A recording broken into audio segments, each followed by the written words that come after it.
covering Ronald Reagan for 6 years, I never saw that. Watching a lot of news conferences over the years, I've never seen that. A president in a news conference reading talking points.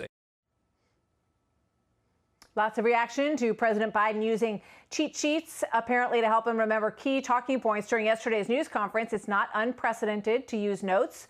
Former President Trump brought a notebook to a briefing back in 2019. But critics are pointing out how Biden paused and stumbled through certain questions and answers. The New York Post cover today reading glazed and confused. And Tucker Carlson last night with this.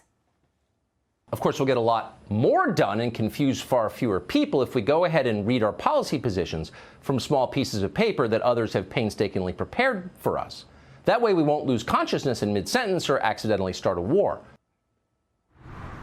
Ari Fleischer, former White House press secretary and Fox News contributor. Ari, great to have you with us today. So straight out, right off the top, is it typical to have notes on the podium for a president during a press conference? I would put it in 3 categories. To have a list of reporters that you call on, absolutely typical, no problem with that. To have a little bit of a jog of a memory for some statistics, things of that nature, no problem with that. But to read verbatim paragraphs worth of answers on China, Afghanistan, and North Korea, I've never seen anything like that before. I mean, and the point of a news conference, Martha, is to see a president think on his feet, to quickly judge how sharp is the president, how able is the president. We don't need to pay a president or their staff to write things down and read them off a script. Everybody knows everybody can do that. So I just found it bewildering that he could read those answers to the foreign policy questions off of a script. I find your answer very interesting. I mean, you have seen a lot of these situations up close.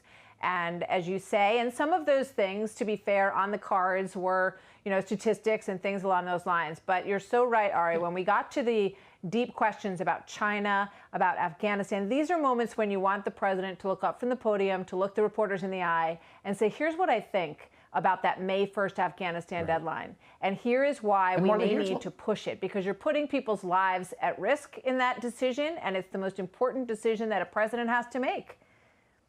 Well, let me also put a finer point on it.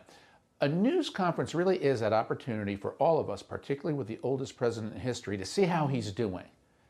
What's the alternative? The alternative is the White House staff says to reporters, email us your questions and we'll email you back a printed response. That is, in essence, what they did yesterday on the 3 foreign policy questions. Reporters asked it, Joe Biden had a prepared paragraphs answer, and then he read it off of what was given to him by his staff. That is no way to measure a president. This is not healthy, and I hope today at Jen Psaki's news conference, reporters ask, did he read off of verbatim? Why did he do that? He's perfectly eloquent and conversant on many of the domestic issues. I disagree with his take, but he's able to stand on his own feet and do it, so why not on those?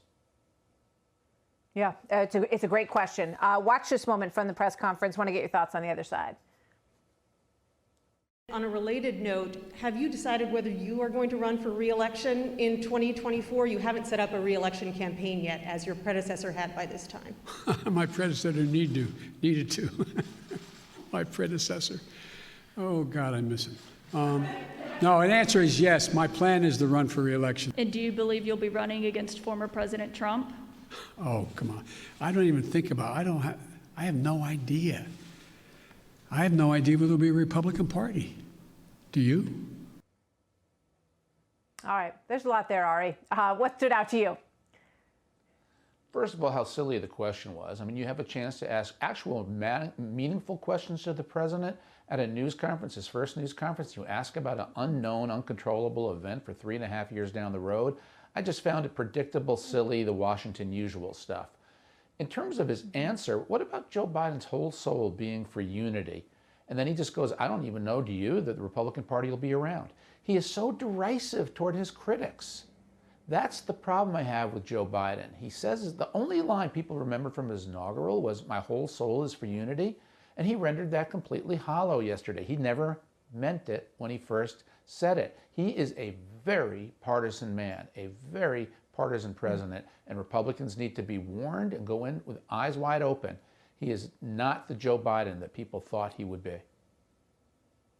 It's fascinating. When you look at, the H.R. 1 and S1, it may be that there's no Republican Party if all of those voting rules are changed. There's a lot of debate and controversy over that. We'll see if that's what he meant. Thank you very much, Ari. Great to see you. Thanks, Martha.